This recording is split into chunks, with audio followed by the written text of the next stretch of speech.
We have a colorful week full of planetary transits. In this week's astrology, Venus goes into Capricorn, giving us the urge to take our relationship scenarios more seriously. There will be a full moon in Leo that can help us understand the importance of taking pride in ourselves. And Uranus is exiting retrograde motion this week, giving us the opportunity to solve complex problems. Psychic vibes open up the week, lasting for a couple of days, and this should help us in terms of having sharper intuition than normal. So Monday through Tuesday may be a period where our hunches are stronger than usual. These psychic tones will intersect emotional sensitivity, solitude, and romantic vibes. This mix is going to last until about the 24th. However, romantic vibes will carry us through the week. We'll have a steady stream of that. But for the most part, those first couple of days of the week, we might have moments where we need some space to ourselves. We may feel extra touchy when it comes down to romantic scenarios, or need time to ground our energy to reconsider certain things when it comes down to our love life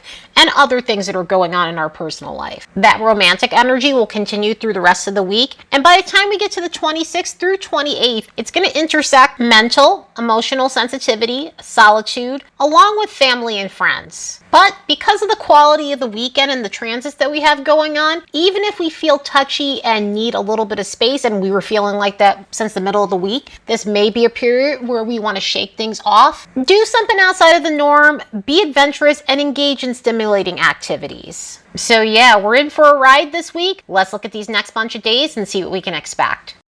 As a reminder, don't forget to like and subscribe because it helps this channel grow.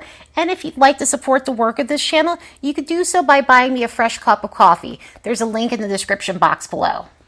On the 23rd, Venus will enter Capricorn. As we leave the aim your arrow at everything and everyone style of Venus and Sagittarius, we shift to a more narrowed focus on our love lives and career. Capricorn is a sign about responsibilities and constrictions. So when paired with Venus, which is associated with our relationships and finances, we choose quality over quantity. We feel more inclined to ignore frivolous and fly-by-night situations, whether that be relationships or anything to do with our finances, anything to do with job stuff, for something that's more sensible and long-lasting. So what this does is it helps us limit our focus so we make the right moves in our personal life and professional lives as well. Under this influence, we also slow down when it comes down to the moves we're making. And this doesn't imply that there won't be anything going on romantically or professionally. We will absolutely take action. This is a cardinal sign, so it's about initiating things. At the same time, we'll feel more inclined to test the air to make sure we're making the right moves. So this is a type of pairing that will make us feel more cautious. It'll help us be more deliberate in our decisions when it comes down to our love life and finances. That way we're making practical choices that can sustain us in the long haul. One of the main reasons for this is it helps us slow down so that we're not stuck on something that's ineffective. Because who wants to be committed to a mistake? In other words, sometimes we rush into things and commit to things that we may regret later. Sometimes we do things in a haste because either we need to get into something right away. Let's say it's a job, for obvious reasons for a lot of people. Some people, it's obviously because of the finances. For some people, it's because they just want to get out of the job that they currently are in because the environment isn't great. And, you know, that kind of stuff obviously pushes us to act fast, which has to happen at times. But then there are those times where we do that and we end up with something that we don't want. We end up with more than we bargained for, or something or someone in a relationship case that's not aligned with who we are. And so a pairing like this helps pronounce the need to cement things with the right types of energies,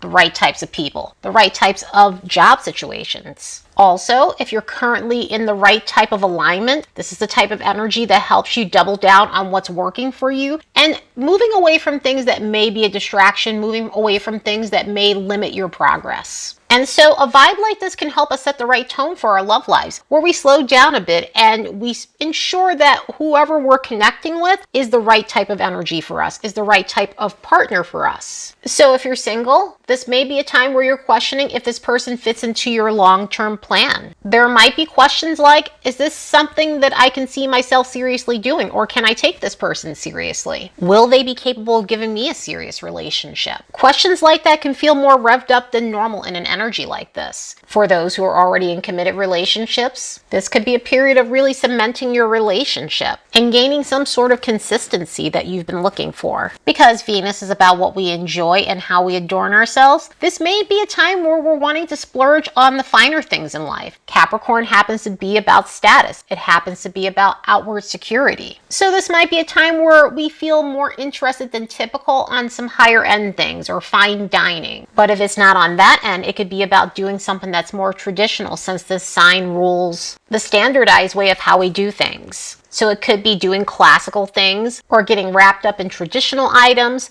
going on a typical date. Typical date is not a bad thing. There's absolutely nothing wrong with planning a date of going to dinner or going to a movie. But the urge for that kind of stuff may be in the air from this energy. And one thing, since Venus is associated with money, under the transit of Capricorn, it tends to be more wise when it comes down to spending. In other words, even though this energy gives us the urge to spend a little bit more on high-end things, high-quality things, let me just say, there's still some sensibility in this energy where we don't go beyond our means when it comes down to things. So buying one quality item rather than chintzy stuff is actually spending wisely. So this could be excellent for making savvy choices when it comes down to our spending. Of course, the lower vibes of this can definitely have its moments. Anytime a planet changes signs, we're going to always have the higher expressions and the more problematic ones. Because of the slow-moving nature of this energy, we have to be aware of not falling into the trappings of not doing anything at all. Meaning we're so cautious that we don't make a move. Because there happens to be a tendency in this energy on the lower end where we just become too constricted to the point where we feel like we're not going to get a return on investment, to the point where we're afraid to commit to multiple things, and multiple things being, it could be our love lives, of course, but it can also be committing to other things that we need in our lives. So that's something to be aware of in this energy. Other than that, let's enjoy this Capricornian energy and really get our priorities straight when it comes down to love life scenarios and finances. And just as Venus is going into Capricorn, it's going to make a semisextile with Pluto, which may rev up intensity in romantic situations. For this reason, Tuesday could feel like a day where we're dealing with power struggles, petty behavior, reacting suspiciously, and uncovering complex truths of certain situations that needed to come out. This is why we were seeing some of that edgy energy intersecting the romantic vibes, and so this may be a day where we're feeling very intense about our love life situations. Over the next 3 days, Mercury and Mars are going to form a complex alignment to Chiron while eventually meeting up in a conjunction with one another. And because both of these planets are going to be in a conjunction and they're both hitting Chiron in a hard alignment, we're going to have a mix of Mercurial and Martial things going on. So this can manifest as poor communication, issues with our temper, assertiveness, and by assertiveness, sometimes overly asserting ourselves or not asserting ourselves at all, negative thinking, where our internal dialogue is just overly harsh, and a lack of motivation. So from the 25th to about the 27th, we're going to have some edgy energy going on, leading to feeling more irritable than normal. The thing is, though, with Chiron, we get a nudge needed to work on these things when we have these alignments, so this may point out where we need to either work on temper issues, where we need to work on asserting ourselves, where we need to work on negative thinking, poor communication, and other unconstructive patterns regarding Mercury and Mars that are holding us back from living our life to the fullest. However, when we do get to about the 27th, Mars and Mercury will meet exactly in their conjunction, which will help us think clearly, feel more social again, regain the motivation we felt like we were losing, and have the urge to just really let our hair down. And we're going to need that, because backtracking on the 26th, Saturn and the Sun are going to make a connection that can bring a gloomy tone to the air. The Sun's going to make a semisextile with Saturn, and so this may be something of a confidence zapper. However, because of that Mars alignment that we have going on, it can help us push through by the time we get to Saturday. On top of that, the Sun ends up making an alignment with Jupiter on Saturday that's going to help us in terms of confidence. Now, it's not the best alignment in terms of harmonious. Actually, this is a complex alignment. The Sun's going to make a square with Jupiter. At the same time, when I see these Sun squares with Jupiter or Venus square Jupiter, keep in mind it makes us act out, but at least we feel confident. So some of our confidence does get restored on Saturday, and it's a very contrasting energy, because when you have the Sun and Saturn, that can feel really constrictive. It can make us feel gloomy. It can make us doubt ourselves. However, with the Sun and Jupiter, it tends to inflate our egos, sometimes for good reasons and sometimes not for not so good reasons. But even though it's considered problematic, this is a fun alignment. It helps us in terms of feeling more social. It helps us connect with our sense of humor. It helps us feel motivated. It helps us not feel as though we're incapable of doing things. So we will absolutely get this boost from this where we feel sure of ourselves. Obviously, the lower expression can be problematic because it does bring in wafting levels of arrogance. It can bring in situations where we're acting more cockier than normal. It could bring in situations where we're acting more daring than normal and being careless as a result of this. So try to keep your ego grounded the best way you can with energy like this. And also, when it comes down to reckless behavior, it tends to be more revved up in this energy. So we may think something's a sure thing because we're feeling confident about it, and it turns out it isn't. I would say for this weekend, it is not wise to act on anything abruptly. Uranus is going direct on that day too. So it could be a day of expecting the unexpected. But in terms of letting your hair down and having fun, an energy like this and all the energies that are going on with Mars and Mercury are perfect for that. So use that Sun square Jupiter to reconnect with your humorous side and feel a little better about yourself. And coming back to taking risk, there is another alignment on that day that can be problematic and things may not go the way you expected. Venus is going to make a sesquiquadrate with Uranus, which could give us the urge to shake things up when it comes down to our love life and finances. And because this is a hard alignment that is not advised, any abrupt decisions that we make on that day in terms of excitement-seeking behavior when it comes down to love, when it comes down to finances, could blow up in our face. This is the kind of energy if we felt constricted in certain situations, whether it be our love life, whether it be our job, it wouldn't be a good idea to make any hasty decisions because they can backfire on us. And the fact that Uranus is going direct on the 27th amplifies this even more. But here's the cool thing. This is the last planet from 2023 to go out of its retrograde motion. So now we are fresh out of retrogrades, giving us the opportunity to see some forward movement finally on certain things. Of course, depending on what planets were aspecting your chart during their retrograde seasons. But this is the last retrograde from 2023, and we will not have any more retrogrades until April. So with this planet going direct, we can finally apply the lessons we learned in terms of living an authentic existence. Uranus went into its pre-shadow period on May 12th of 2023, then shifted into retrograde at the end of August 28th of 2023. So think about what was going on with you regarding Uranian themes. Have you felt like you've gotten a sudden wake-up call when it comes down to breaking out of stagnation in your life? Was this a time where you felt like you needed a complete overhaul in your life, especially with situations that you've outgrown in your life? Was this a time where you felt like you had a major breakthrough with something that seemed like it was stuck?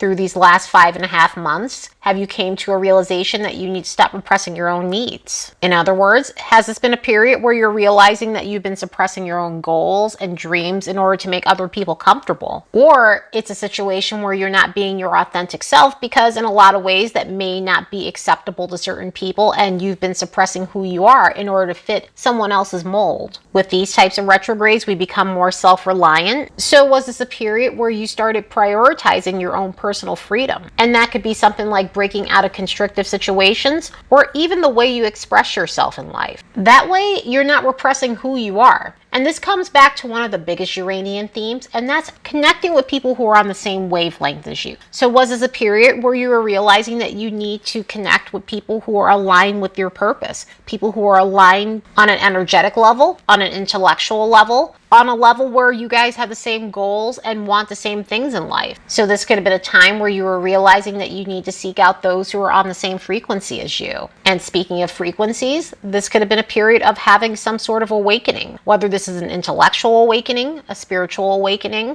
an awakening that connects you to your authentic self, and even an awakening that shows you that you can no longer live a mundane existence and that conformity and doing things the standard way just doesn't work for you, and you're needing a more non-traditional existence. On the simplest level, this can translate into job situations where you're realizing you'd rather work for yourself or have a non-traditional schedule, or just go a path that deviates from the norm overall. Uranus retrograde shows us where our comfort zone has become a trap. So these retrogrades are kind of a wellness check, so that way we snap back into alignment with who we really are. This is a retrograde that helps us recognize that we need to be connected to our offbeat side and our individuality. These retrogrades are about making progress in our life if we've been in a stuck period for a while, a very stale period. It's also about finding solutions to complex problems, which of course in turn could have caused us to be stuck. But overall, these retrogrades are about shaking things up so we can upgrade our lives and make the progress that we've been craving for a long time. Uranus won't go out of its post shadow until May 12th of 2024. And while it does, these retrograde themes that I mentioned will come back up for review, of course, but also in a way where we can make progress and make sense of these things. The signs that would have felt this retrograde more than others is the fixed modality. Taurus, Leo, Scorpio, and Aquarius between 17 to 25 degrees of these zodiac placements. So if you have chart points or planets in any of these signs, you would have felt this retrograde more than others. So yeah, this was definitely a colorful week. We had a lot going on. The month of January has been anything but boring. At least we've gotten some breaks though through this month compared to last month's energies. Anyway, I hope you all have the best week ever. Later, and see you in the next episode.